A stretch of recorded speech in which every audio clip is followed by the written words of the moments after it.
They called her Virelia. She was not born of any star known to mankind. Her home was somewhere far beyond even the deep mapping probes of Earth's outer systems.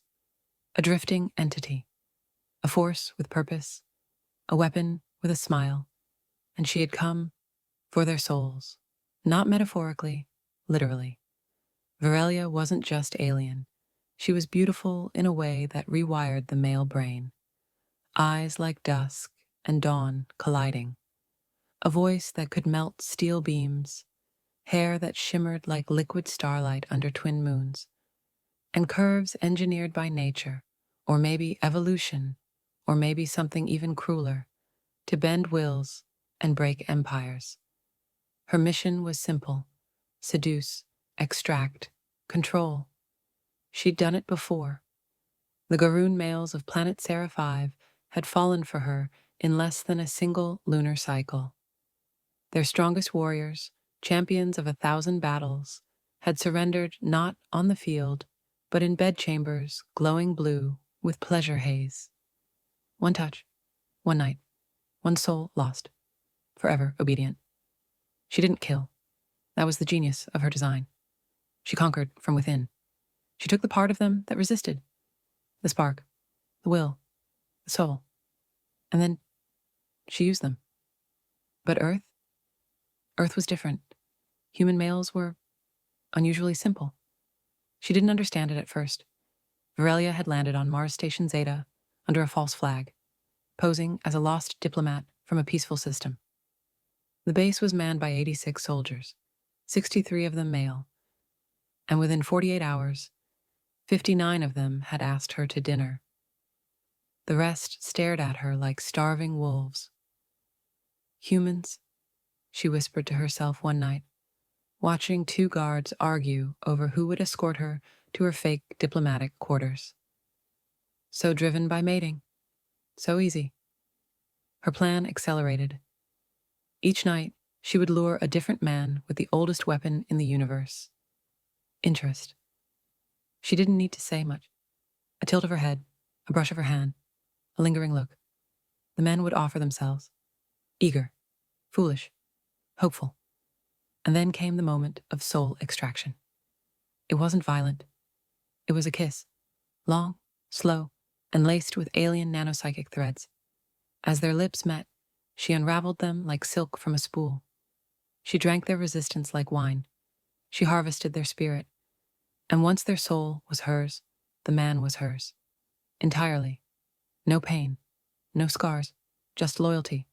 Hollow-eyed and absolute. She called them her Nightsworn, a silent, obedient army growing in secret. Until one day, she reached Earth. Earth was buzzing with tension.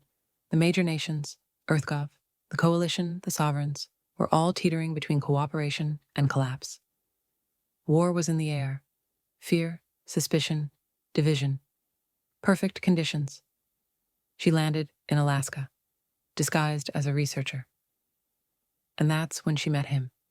Staff Sergeant Cole Maddox, ex-Special Forces, steel-jawed, scarred like a legend.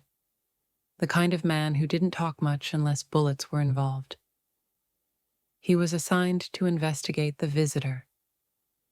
Earth had seen too many alien games in recent decades to trust anyone. But Cole was different. He didn't fall for her smile, or her eyes, or her voice. He resisted. At first. "You're not like the others," she told him, during a long walk through the snowfields outside base. "You don't even look at me." "I'm looking," he said without emotion, "just not falling." And Virelia felt something she hadn't felt in centuries. Curiosity, maybe even thrill, challenge.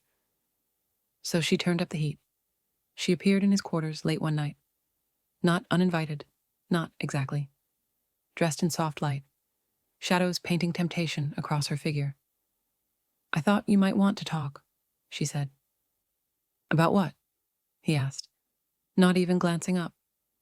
"About your soul." That got his attention. "You're a clever parasite, aren't you?"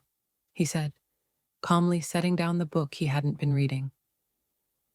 "We've heard rumors of your kind. Species that don't conquer with guns. They take what's inside. You're not afraid. I've lost too much already to care." She smiled, and that was the beginning. The games began. Nights of debate, days of tension, a war of glances and unspoken invitations. Virelia tried everything. She leaned in close. She let her fingers drift near his. She laughed at jokes he didn't even tell. She offered him subtle tastes of what the others begged for, and he still didn't crack. Not fully. But something did shift. He began talking more, asking her questions. Deep ones. About her world, her past, her purpose. "Do you ever feel guilty?" he asked one night. They were alone in the base hangar. Stars glittered above like cosmic witnesses. "About what?" "Taking what isn't offered freely." "I don't take," she said, stepping close. "I ask, and they always say yes. But they don't know what they're giving up." She tilted her head. "Isn't that true of every choice humans make? Love, war, addiction, dreams. You dive in and only find out what it cost you after."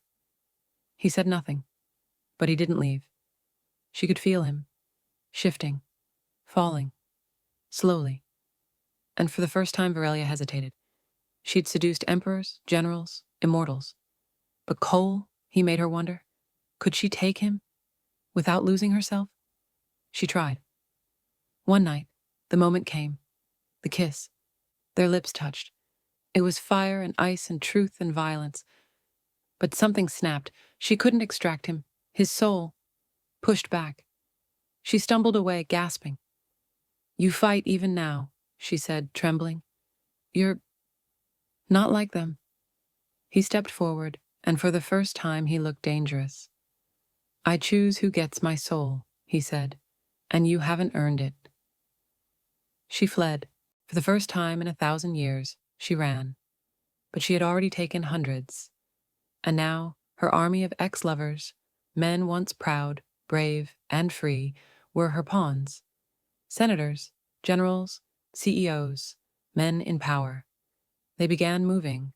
Sudden global escalations, secret treaties, base infiltrations. Then, war.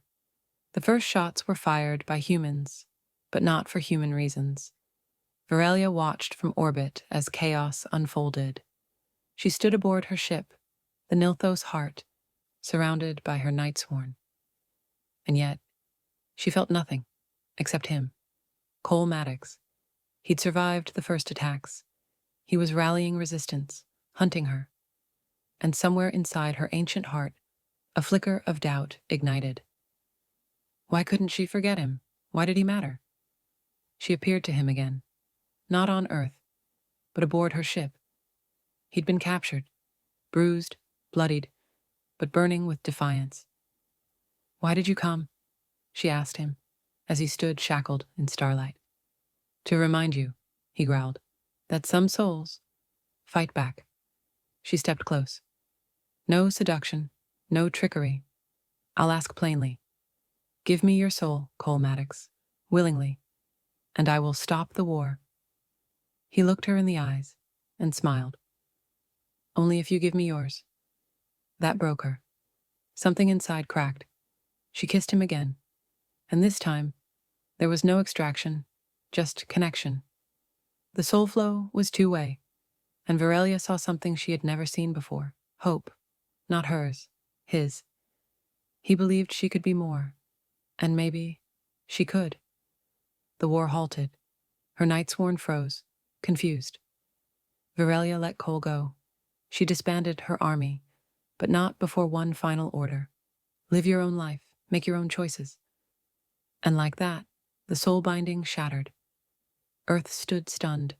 The war that had almost consumed them vanished. The alien girl who had come to seduce, conquer, and rule had vanished too. Some say she died. Others claim she left with him. But in the quiet corners of the galaxy, legends whisper of a strange couple, a woman of stars, a man of Earth, and their child, born of soul and flame. Because sometimes the strongest power in the universe isn't war, it's choice.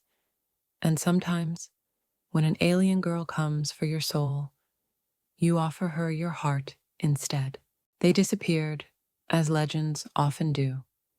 Cole Maddox and Virelia, the man of unbreakable will, and the alien who once harvested souls like fruit, faded from Earth's news cycles after the war ended. No one could explain what really happened. Only whispers survived. The puppet governments collapsed. The war hawks resigned. Entire defense systems were quietly deactivated, like someone hit the brakes from deep space. Earth rebuilt. Fast. Too fast, some thought. It was like someone had helped from the shadows. And then came the rumors. An unregistered ship, seen slipping through Saturn's rings, like a ghost. A child, born under twin eclipses on a neutral colony world, who stared into people's eyes and made grown men weep without a word. They said it was theirs, the child of Cole and Virelia. They said she wasn't born. She was forged, and she had no name, because names couldn't hold her. It was 17 years later when the stars began to bleed. The Andros alignment collapsed. That wasn't supposed to happen. 5 alien systems, all connected through psychic lattice, all suddenly offline. Vanished. Not destroyed. Not conquered. Just gone. Like something had swallowed their essence. That's when they called her again. Earth's High Council reached into the void and sent a message on a frequency long forgotten. Cole Maddox, Virelia, if you're still out there, we need you. They didn't respond. Not for 3 days. Then a reply came. We're listening. The place was dead before they even arrived. Andros Station, once a thriving diplomatic post, now silent. The Aegis Dawn, their ship, docked quietly. Cole stepped out first, older now, silver in his hair, more scars, but his posture was still iron. Virelia followed. She hadn't aged, not like him. Alien biology, eternal beauty. But something in her was calmer now, less hunger, more grace. And then came the girl, tall, sharp-eyed, a walking contradiction, half wildfire, half peace. She wore no armor. She needed none. Her name? They called her Solace, because she burned like the sun. They walked through the station. No bodies, no signs of struggle, just silence. Solace ran her fingers across a control panel. Dead, she said softly, but not from power loss, from within. She looked at her mother. They took the souls. Virelia froze. That's impossible. Unless someone found the old ways, Cole muttered. They had feared this, that someone, or something, had discovered Virelia's origin, the soul-weaving process, the technology, or magic, or hybrid energy that let her harvest the essence of the living. Only one being had ever wielded that power. But now, it was loose again. And worse, it wasn't seduction this time. It was consumption. A weaponized version, faster, harsher, no kiss, no romance, just emptiness. Whole populations erased like files from a drive. They needed answers, so they found the last known survivor. He was half mad, hidden on an asteroid mining post, ranting into an airlock. They don't need ships, he screamed when they questioned him. They slip between light, between thoughts. Who? Cole demanded. The hollow star. She's come back, but different, angrier. Cole and Virelia exchanged a glance. Virelia leaned in. Describe her. She floats. She sings. Not like you. Not soft. Like metal tearing. She doesn't ask. She rips. Cole clenched his jaw. We need to find her. Solace looked up, her golden eyes glowing faintly. No, she said. She'll find us. It took 3 more days. 3 days of chasing ghost signals through dying systems. Then it happened. A ripple in subspace. The Aegis dawn went dark for 6.2 seconds. When the lights returned, she was there, not outside. Inside, in the command deck, a woman, or what looked like one. She was tall, hair like unraveling code, eyes like black holes drinking light. Her smile was wide, wrong, and hungry. "Virelia," she said sweetly. "Sister." Virelia stood, stunned. "You were destroyed. We erased you." The woman chuckled. "You erased one version. I evolved." Cole stepped between them. "State your purpose." "Survival," the woman whispered. "The galaxy is sick, overcrowded, drenched in noise. I bring peace, quiet, emptiness." Solus stared at her, unblinking. "You're not harvesting. You're eating." "Correct," the woman purred. "Souls are delicious when frightened." She stepped closer. "You should join me, niece. You are, after all, half me." Solus didn't flinch. "I'm half human, too." And then she moved. No weapons, no telegraphs, just motion. In a blur of golden flame, Solus struck the woman, the hollow star, with a pulse of soul fire so pure it made the ship scream. The hollow star staggered. "Impressive," she hissed. "But you can't stop entropy." Cole pulled Virelia back. "We run." "No," Virelia said. "We fight." The hollow star turned to her. "You were made for seduction, not war." Virelia's eyes glowed violet. "I've learned both." The battle was chaos. Solus wove flame and light, throwing psychic blades from her palms. Cole fired rounds laced with soul-reactive plasma, prototypes Earth never dared test. Virelia sang, not a lullaby, a war song. Each note unraveled bits of the hollow star, stripped away her illusions. But the hollow star was fast, strong. She slipped between dimensions like oil through cracks, and then she hit Solus, hard. The girl fell, gasping, her glow dimming. The hollow star loomed above her. "Children," she hissed, "always full of defiance, never full of wisdom." She reached down and froze, because Solus smiled. "You want my soul?" she whispered. "You'll choke on it." And then she ignited. Her body blazed like a nova. Soul flame roared out, engulfing the deck. The hollow star screamed and vanished, not killed, but banished. For now, they barely escaped. The Aegis Dawn limped through warp space, leaking sparks and questions. Solus lay in stasis, recovering. Cole sat at her bedside, silent. Virelia watched them both. "She's stronger than me," she said. Cole nodded. "She's stronger than us." "What now?" she asked. He sighed. "Now, we prepare. The hollow star will come back. Stronger. She always does." Virelia touched his hand. "We stopped her once. We'll do it again." He looked at her, and for a long moment, no words were needed. Because some souls don't need harvesting. They choose to connect, and those are the ones worth fighting for. Somewhere, in the deepest dark, the hollow star reformed, bit by bit, piece by piece. She remembered the flame, the pain, the girl, and she whispered into the void, "Next time, I'll take the father." Some wounds don't bleed, they echo. Cole Maddox knew that better than most.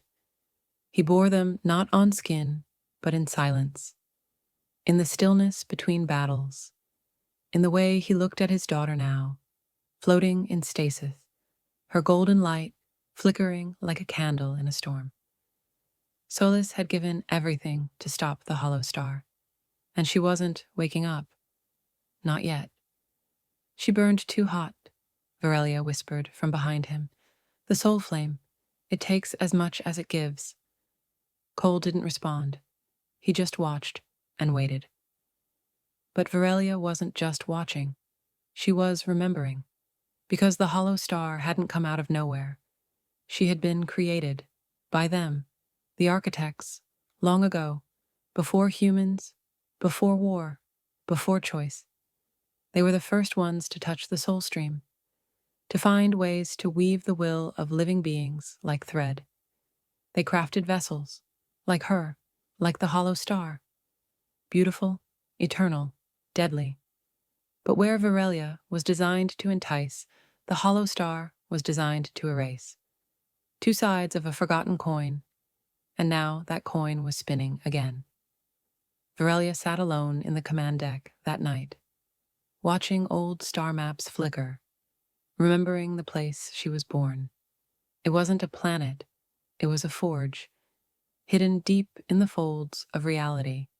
And if they were going to stop this, truly stop it, they needed to go back to where the soul weavers began. 3 days later, Solus woke.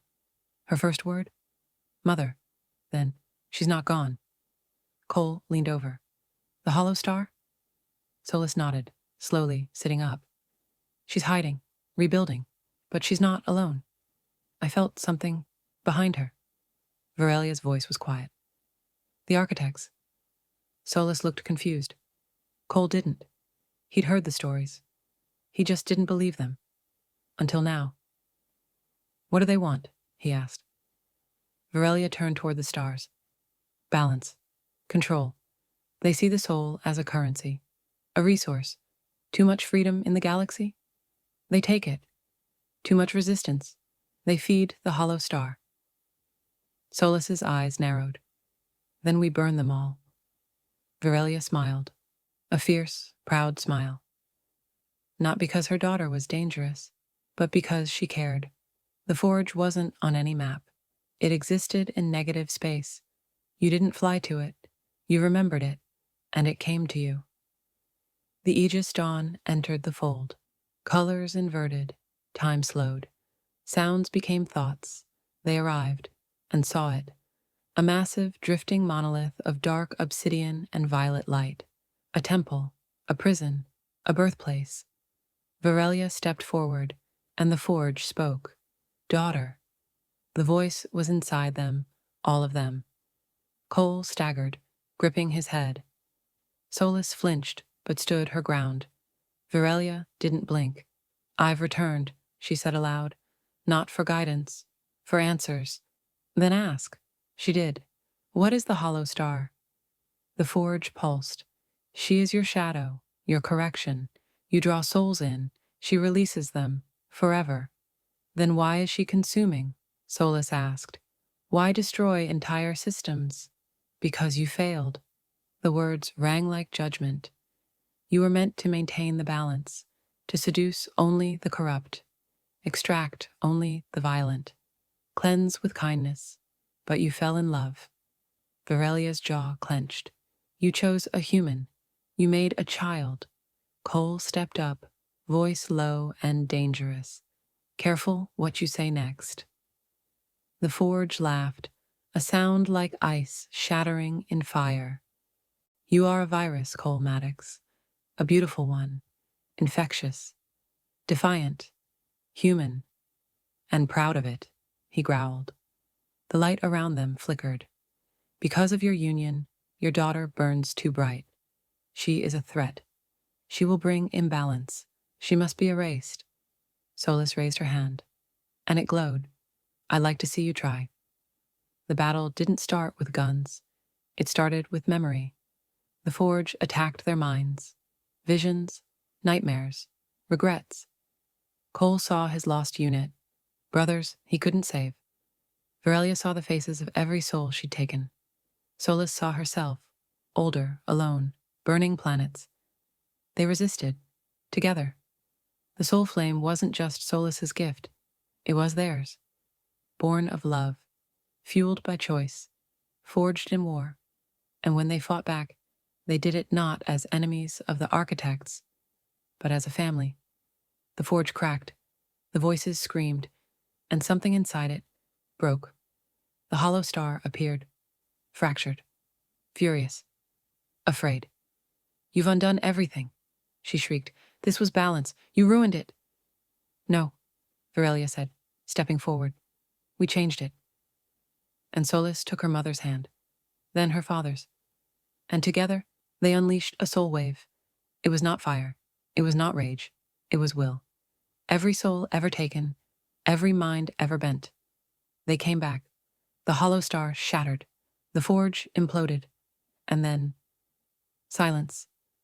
They awoke in orbit, the Aegis dawn floating above a now dead sector of space, but not empty, peaceful. The forge was gone. The threat ended. For now. Cole looked at them both and smiled, tired but proud. We win? For now, Verelia said softly. Solis stood at the viewport, watching stardust drift. They'll come again, she said. Something always does. Cole walked over and put a hand on her shoulder. Then we'll be ready. In the black, far away, a whisper echoed in no language. The soul is never safe from its own desire. And somewhere, something began to stir again, because power never sleeps. But neither does love. To be continued.